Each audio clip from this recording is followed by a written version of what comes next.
Schooling in England 1878 to 1880.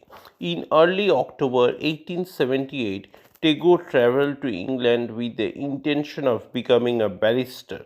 Initially, he stayed at a house that the Tagore family owned near Brighton and Hove. There he did not attend, as he had claimed, Brighton's college. His name does not appear in its admissions register, but attended a Brighton school. Later in 1878, Tagore was escorted by his elder brother's friend to London. There, Tagore's relatives hoped that he would focus more on his studies. He enrolled at the University College London. However, he never completed his degree, leaving England after just over a year's stay. Tagore's interaction with the English culture later filtered into his initial association with Bengali musical tradition and made him to fashion new genres of music, poetry, and drama. However, Tagore never completely adopted English strict rules or his family's traditional strict Hindu religious observances in either his life or in his art. Instead, he incorporated the best from both realms of experience.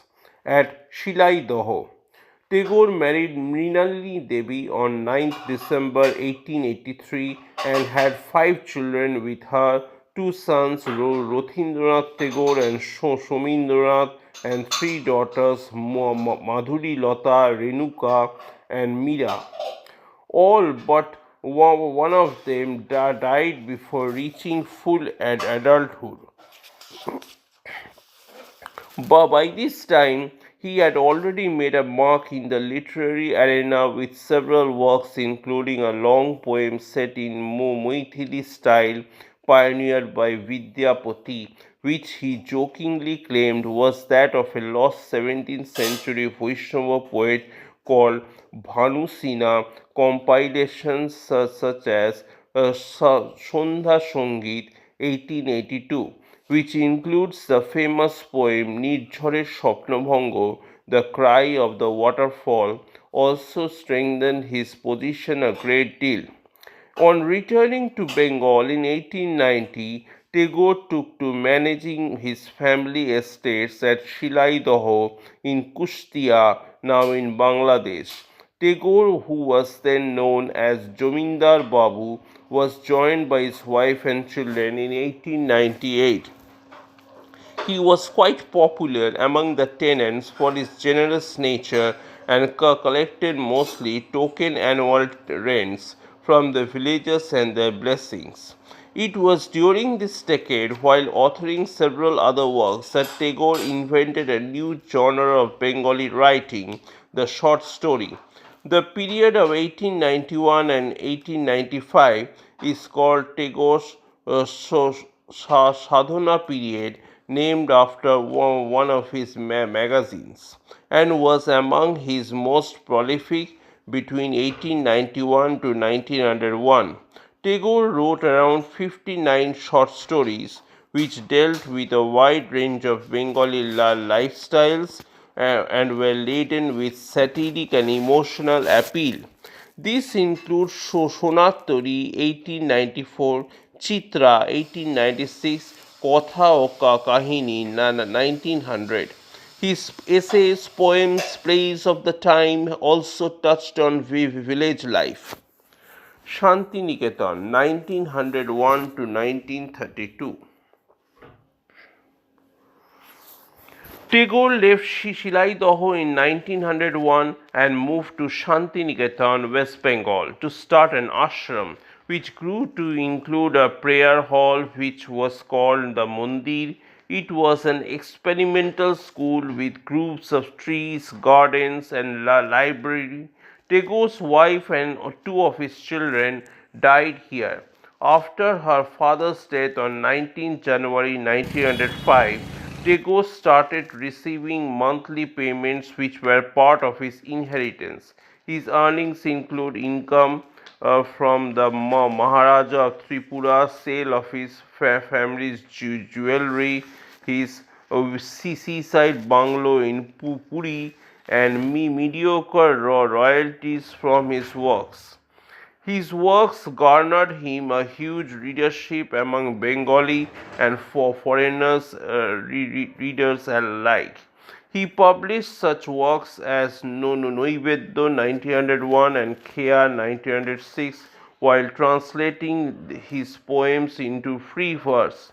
Tagore won the 1913 Nobel Prize in Literature, which, according to the Swedish Academy, was awarded to him due to the idealistic nature of a small body of his translated material and also for it being comprehensible and affable for the Western readers.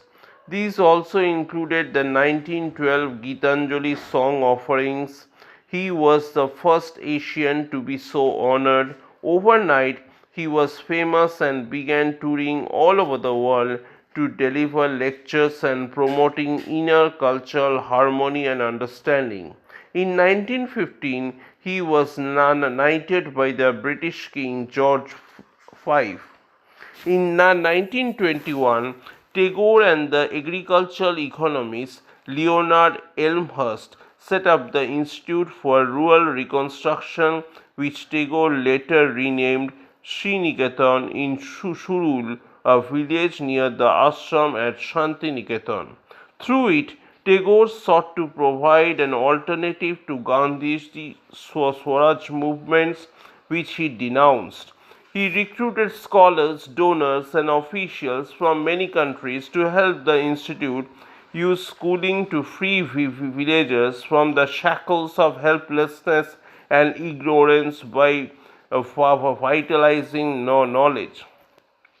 Tagore was quite concerned about India's abnormal caste consciousness and untouchability.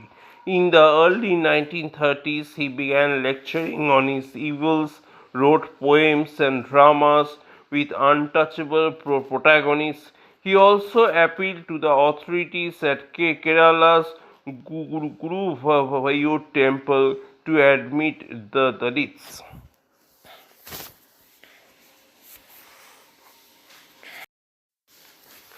Twilight Years 1932 to 1941. In his last decade, Tagore remained in the public limelight for political reasons as well as for his writings. He came under the public eye when he openly reprimanded Gandhi for declaring that the massive 15 January 1934 earthquake in Bihar involved divine punishment for the suppression of the Dalits. He also bemoaned the socio-economic decline of Bengal and the condition of poverty that was prevalent in Kolkata. Tagore also compiled 15 volumes of writings, including the prose poem works Punosho 1932, Shesh Saptak, Shesh Saptak 1935, and Patroput 1936.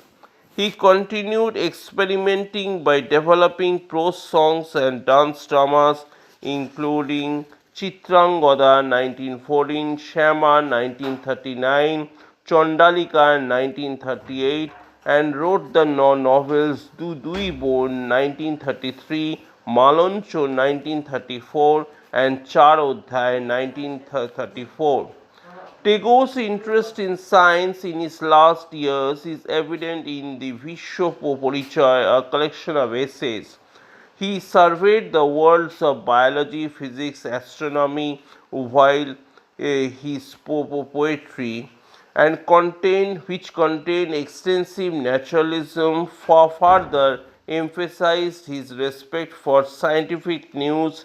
Several of his works, such as Say 1937, Tin Shongi 1940, Golpo Sholpo 1941, have scientific processes and narratives of scientists embedded in them, which further reflect upon his affinity to the subject. Tagore's last 4 years, 1937 to 1941, was marked by chronic pain and two long periods of illness. This began when Tagore lost consciousness in late 1937. He remained comatose for a period. This was followed 3 years later, in late 1940, by a similar spell, from which he never recovered. The poetry Tagore wrote in these years is amongst his finest and distinctive for its preoccupation with death. After prolonged illness, Tagore died on 7th August 1941 in an upstairs room of the Jurashako mansion in which he was brought up.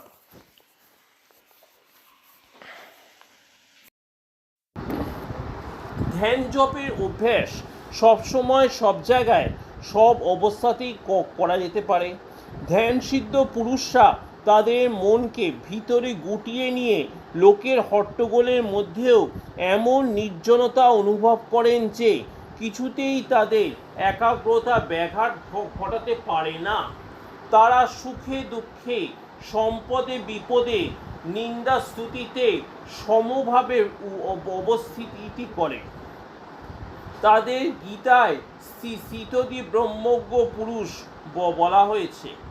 তেমনি জপে যারা সিদ্ধ হন তাদের প্রতি শ্বাস প্রশ্বাসের সঙ্গে সত্যই জপ হতে থাকে।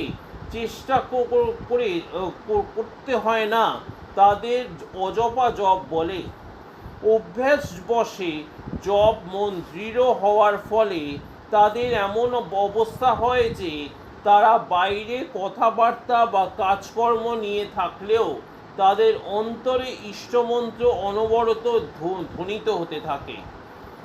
তারা লোকশিক্ষার জন্য ইচ্ছে হলে যে সময় মালাও ঘুরিয়ে যান, তবে বষ্টুম বাবাজিদের মতো শাক্ত তর্কাকারী দল করতে করতে লোক দেখানো মালা ঠকঠক নয়। ধ্যান সিদ্ধ জপ সিদ্ধ মহাপুরুষদের অবস্থা এই রকম। দুই বহুকাল ঐকান্তিকভাবে অভ্যাস, চিত্ত সংযম ও সাধন মজনের চরম ফল। ধ্যান সিদ্ধ সেইজন মুক্তি তাঁর ঠাই। বিশেষ প্রক্রিয়া অনুসারে শ্বাস প্রশ্বাস সমভাবে ও ধীরে নেওয়ার নাম প্রাণায়াম এবং প্রাণবায়ুর নিয়ন্ত্রণ। প্রাণায়াম ঠিকভাবে দীর্ঘকাল করলে চিত্ত স্থির হয়। ধ্যানকালে যে বস্তুতে তাকে লাগানো যায় তাতে একাগ্রতা আসে এবং তার সম্বন্ধে সম্যক জ্ঞানে উপলব্ধি হয়। এটি প্রাণায়ামের আধ্যাত্মিক ফল। শরীর ও মনের ওপর এর ক্রিয়া অদ্ভুত। এতে শরীর সুস্থ সবল কান্তিমান হয়, মনও প্রফুল্ল ধৈর্যশালী বৈর্যবান বীর্যবান ও দৃঢ় সংকল্প হয়, আর প্রবল ইচ্ছাশক্তি এবং আকর্ষণী শক্তি বিকাশ হয়, will power and personal magnetism. সুতরাং যে কাজ তাকে নিয়োগ করা হয় তা সিদ্ধ হয়। প্রাণায়ামের ফলে যোগীরা দীর্ঘজীবী হন এবং তাদের নানা অলৌকিক সিদ্ধাই হয়, কিন্তু সেগুলি পরমার্থ প্রাপ্তি মহাবিঘ্নস্বরূপ। জগতে দেখা যায় যেসব জীবজন্তু নিঃশ্বাস প্রশ্বাসের মতো ধীরে ধীরে বয় তারা দীর্ঘায়ু হয়, আর যারা ঘন ঘন নিঃশ্বাস ফেলে তারা স্বল্পায়ু। পুরাকালে স্বাভাবিকভাবে জীবনযাপন করার ফলে মানুষ সাধারণত 100 বছর বাঁচত। বেদের মতে শতায়ুর্বে পুরুষ। আচ্ছা, সবেগে বায়ু সবেগে পরিত্যাগ করা নিষেধ। এতটুকু জোরে নিঃশ্বাস ছাড়তে হবে যেন হাতে রাখা ছাতু তাতে উড়ে না যায়। যারা উপযোগী শিক্ষা দীক্ষা ও সাধন ছাড়া মনকে প্রথম থেকেই শূন্য করবার চেষ্টা করে ও ভাবে যে মনকে সম্পূর্ণ অবলম্বনহীন